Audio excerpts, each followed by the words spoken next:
nakakaiyak na ano na news, 'di ba? Do yung ating guro doon na nasangkot ay medyo mababa ang kanyang kaso, hindi siya na ika nga po, hindi pala siya ang dahilan kung bakit namatay ang Okay. estudyante. Oh, Aha. oh. At alam mo po, ang Mm, sinasabi nga ngayon, mm, ang findings mm, dito sa kasong ito ng grade 5 student mm, na namatay, kung natatandaan po mm. nyo, ang findings ng PNP at ng medical, Medical legal. yes, medical practitioner, Mm, ang sinasabi po itong bata ay merong medical condition mhm, na tila napabayaan daw. Kaya yung kanyang condition ay hindi na pagtuunan ng pansin. ayun nga, ang sabi Yun nga ang nung nanay, sinasabi po. hindi raw niya alam na may sakit yung anak niya. No, Wow. yun ang nakakalungkot. Oo, oo. And at sabi rin po ng PNP, aside from that, ay merong physical abuse na nangyari dito sa bata. Ano po ang ibig sabihin nun? So, ang ibig sabihin na yung bata mismo ay hindi lamang nakaranas ng physical abuse sa school, kundi kahit sa kanilang tahanan. Teka, sandali.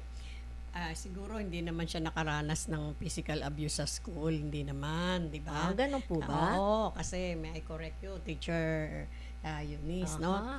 Siguro medyo nadulas lang yung dila ng ating mabait na guro. No, hindi siya nakaranas ng physical abuse sapagkat hindi naman napatunayan na siya ang sanhi ng pagkamatay. Okay. Kasi sinasabing pagkakasampal niya dun sa bata, di ba? Oo. Hindi. Yun po ang sinasabi natin. Tama ka, Teacher Mel. Mm-mm.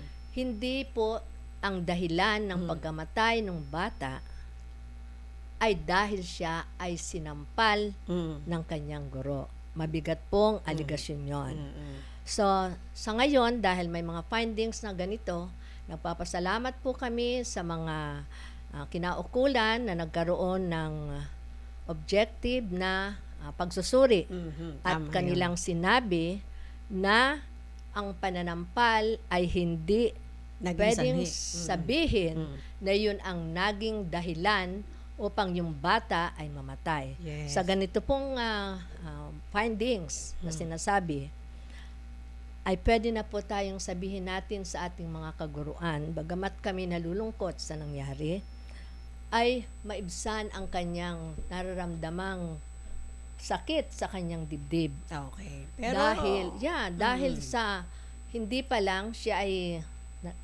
ano ba 'yun? hindi siya ang naging dahilan. Yun nga, yung Yes. pananampal niya na sinasabi. Di ba? Hindi naman Napatunayan yun na eh. napatunayan Oh. na hindi 'yun ang dahilan ng kanyang kamatayan. Okay? So, medyo, pero hindi pa rin ligtas ang ating, yung Oo. guro na sinasabi na nasangkot dyan. Kasi siyempre, pag-aaralan pa rin at Yeah. yung kung ano ang magiging kasong ilalatag para sa kanya. But then, tayo po ay nakikiramay sa pamilya. Kikiramay no? pa rin. Kaya lang yung sagot ng nanay talagang malinaw na hindi niya alam na may karamdaman ng kanyang anak. Ay ibig sabihin merong negligence. Okay, so alright? Okay? Sige. So, yan po.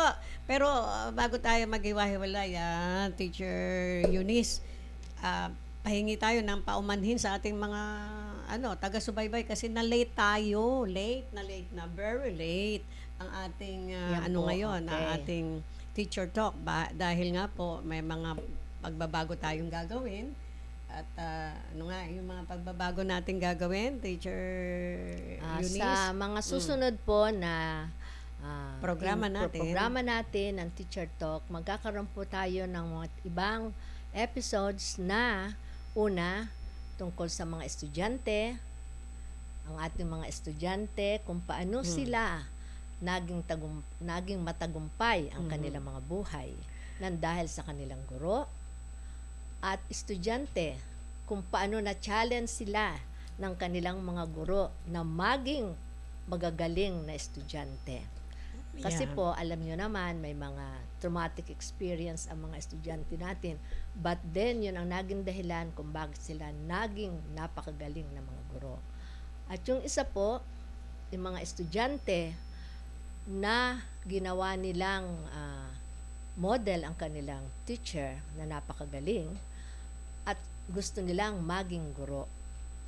Yun po ang Ayun. pinakamagandang pwedeng ibigay sa mga teachers nila.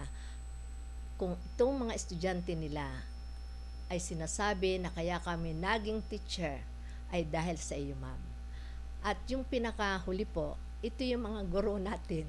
Kami, mga guro, na magsasabi sila na sila ay pinagbuti nila ang kanilang pagiging guro dahil sa kanilang mga estudyante.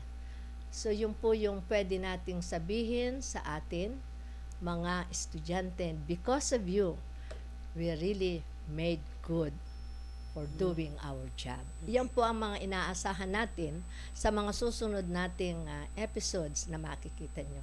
Kung sakali man po na makasama namin kayong muli, at sana po ay maibahagi namin itong mga programang ito. Maraming pong Ayan. salamat sa inyong panunood, pakikinig sa amin. At hindi lang yon, Teacher Ano pa yun? Eunice. Di ba, i-highlights natin ang mga importanteng Yeah. updates para sa mga guro, sa mga estudyante. Yeah. At more so, magko-conduct tayo ng mga more Interviews. research and interviews, di ba? Na Opo. magugulat na lang po kayo at masisiyahan pag nakita nyo kung sino yung mga ini-interview namin. Okay. Diba? Okay, so alright. Abangan nyo po sa mga susunod na pagtatanghal namin. Sa ngayon, medyo laylo muna ng konti dahil nga po sa ating ginagawang paghahanda. No? Ayan. Parang gera no? Bago ka pumunta sa gera, dapat may Kailangan baril ka. ayusin po talaga. Di ba? Okay. Yan nga po, kaya mabuti na lang, marami po tayong magagaling na mga advisor. No? Okay. Maraming salamat po sa mga advisor natin. At syempre, itong ating kasamang guro na si Teacher Emily, ay ngayon na hindi natin siya kasama, dapat nakapag-meeting pa muna tayo tungkol dito sa ating mga programa. But then, ayun nga, sige, Teacher Eunice, sabihin mo nga sa kanila kung ano pa. Yun nga, ang sinasabi po natin, marami po kayong aasahan sa mga susunod naming gagawin. Para sa inyo po ito, this is Teacher Talk. Yes. So, until then, lagi po naming sinasabing, we love you all. Bye-bye. Bye-bye.